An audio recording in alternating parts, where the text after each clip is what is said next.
Walk me through what like you've had all these transitions in your life. Walk me through what your reflection process looks like in your head.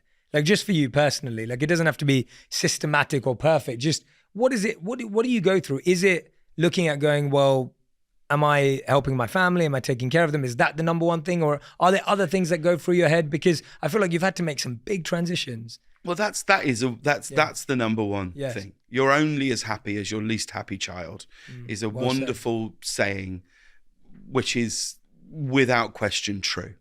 There is nothing that can happen in your professional life that will matter if one of your children is unhealthy, unwell, either mentally or physically. This is irrelevant. So let's park that as a given. Yes. Very clear. In terms of my reflection, I mainly just think I'm so aware of time and the passage of time, and that this is it, and you have to go, okay, well now how do you really, really want to use your time? Because I think when I was hosting the show, I think I probably knew this at the time, but I recognize it more now that I think I said yes a lot, perhaps to too much, because I just loved, I knew I wasn't going to host that show forever. I didn't want it to be the end of the book. I didn't want it to be the last thing I did. So I didn't want it to be a shock when I finished the show and said, I'm going to go back to act again now. Because I was very aware that there was a lot of people watching that show who had no idea that I'd ever acted before that. Very so I really just said, absolutely, yes, I'll do it. I'll be there. I'll do it. And I think I understand my reasons for it. But now I think mainly the thing I'm really thinking is, well, forget what you can do, forget what's possible, forget what's in front of you, forget what's offered to you or not offered to you. What do you actually want to do? What is worthy of your time? What is worth not taking your kids to school in the morning or picking them up at 4:00? What are the things? Because that's really the question you're asking yourself, you know? And like, I don't have like so much money that I don't have to ever work again. I really, really don't. Whatever you might read on the internet is, I cannot stress to you, untrue. And so, you know, it's that thing of just going, well, what do you want to do? Is there anything that you want to say? And if there isn't, then don't. And it will come. It will.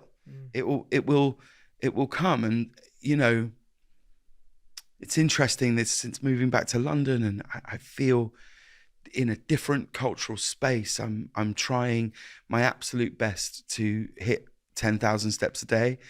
I'm really, really, really trying to do that. And so sometimes I'll just go, and once the kids are asleep, I'll go and I'll look, and I'm at 8,000 steps, and I'm like, babe, I'm just gonna go and I'll literally walk up and down the road and to come back in. And in that time of walking, I'm starting to feel the notion of like, is that an interesting idea? But don't leap on it. Yes. Don't go, that's it, let's go. Let's book a flight. Let's pitch it.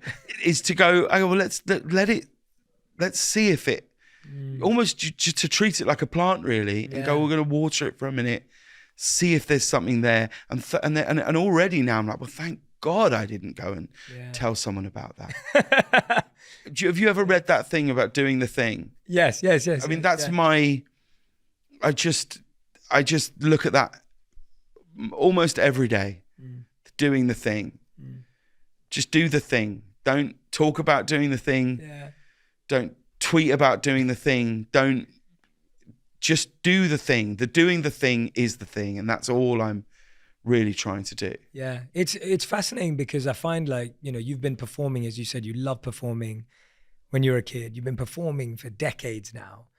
And it's almost like an identity shift when you stop yourself from performing I'm talking about performing in a play or in a movie or on stage. Like you're not allowing yourself to do something that feels so pure and true. And I can see it in your eyes when you were talking about it, like brings you to life. Yeah. and almost removing yourself away from that requires you to rethink your identity a little. Like who are you today, or how are you feeling about who you are when you're not performing, when you've been so used to entertaining crowds for so long? But that's ego, I think. That's ego. That's what you're talking about, is ego. I lived for 8.5 years what could only be described as a narcissist's dream. Do you know what I mean? Like, and I cannot stress how much I think being the host of a late night TV show is one of the greatest jobs in the world. I think it's amazing. I think it is brilliant. Like, my God, how lucky am I to have done that? I think it's amazing.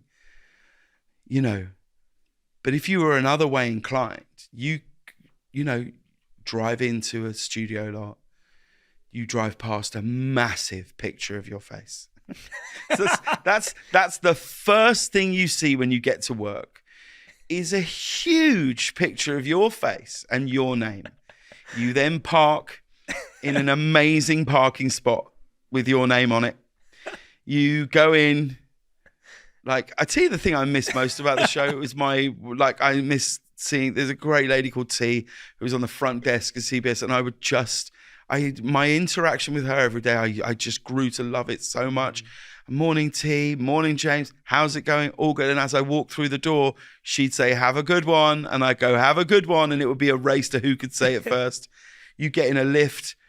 You come out the lift to be greeted by another picture of your face. Do you know what I mean? It's like another picture of your face and your name. You turn a corner and then you start walking up a corridor and there is just your name and faces everywhere, right? Yeah. Pictures of you with everywhere. Then you get to say, well, what are we going to do tonight? Back up. But then you get to like shoot a sketch with Matt Damon or drive around in a car with Stevie Wonder. Then you'll come back into work, get dressed. You work also in a gang of people who are the funniest people you've ever met in your life, ever. And they only want to try and make you seem funnier. And that's amazing. And you chat with them and you're hanging out with them. And then, good day, bad day, indifferent day, your day will end with a standing ovation. Right? That's amazing. You'll step out of a curtain and 400 people will go nuts. And you've got to remember... And the thing that I would just remember all the time is the other side of this camera is a sign that says applause. Do you know what I mean? There is people going, you know what I mean? Yeah, wow. And the walk down from like office green room to the studio is an amazing change in your psyche because you're with all your bone that. And very slowly, I remember the first show, because really you're in a gang. You're in a team where you make a late night show. It's just a gang. You're all making it together. And then at some point, people tap you on the shoulder and go, have a good one. And then you are surrounded by people. You walk in, microphone, makeup, touch up. You enter a door and you hear, you know, the other side of this thing, you hear 400 people screaming. You hear a guy go, okay, that's everybody on your feet. Let's go. This is how we do it. Another look at the jar. All right, everybody, here we go. Let's get ready to. Okay, and we're going to 5, 4, 3. And you find yourself stood behind a curtain, completely on your own. And suddenly this team effort, you are on your own. And the spotlight's behind you, so this circle is on the curtain and a shadow of you. And I used to stand there, I'd open my hands, take a breath, I would look and I would say to him, I always have this feeling that my granddad is getting a real kick out of all this. So he is not with me in any spiritual sense. He's just in for the ride of it. You know, like, I know that he just, you know, he's a jazz musician. He would be like, this is fun, James, you know, and I would open my hands and I would look up and I would say, be with me, just be with me and be here now. And for the next hour, your only job is to enjoy yourself as much as you can. It doesn't matter what's happened all day. It doesn't matter what happens on tomorrow's show. Your only job is to enjoy this right now. And I did. And I You know, we did 1,198 shows, I think. And I just loved it. I loved it. So it's a lot to leave behind. It's a lot to walk away from. But I also think this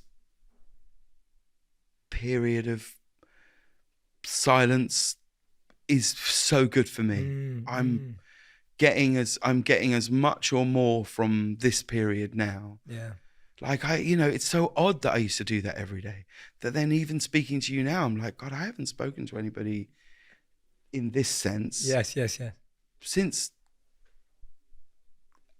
April. Mm-hmm. I haven't done anything. Yeah. And so it feels odd. You're like, oh man, this is, and the podcast I'm doing, I'm loving because I'm in your chair. Yeah. But even now this feels unnatural. And there is a feeling of like, I don't know what I've got to say. But then you go, but I'm going to get to meet Jay. So that will be lovely, Yeah. So what is life without it? It's great. It's great, I think, because I really, really always knew that this wasn't going to be forever. I always knew I wanted to leave before it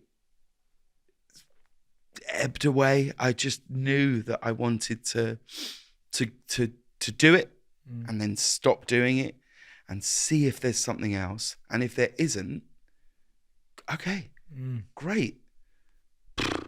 Who could wish for more? Do you know what I mean? I guess that's the thing. I look now and I think I don't want any more stuff or fame or all those things. Like what I'd really love to do is go, I wonder if I've got one more thing to write. I wonder if there's one more thing to say. Like, I wonder if there's just something else. I don't know yet.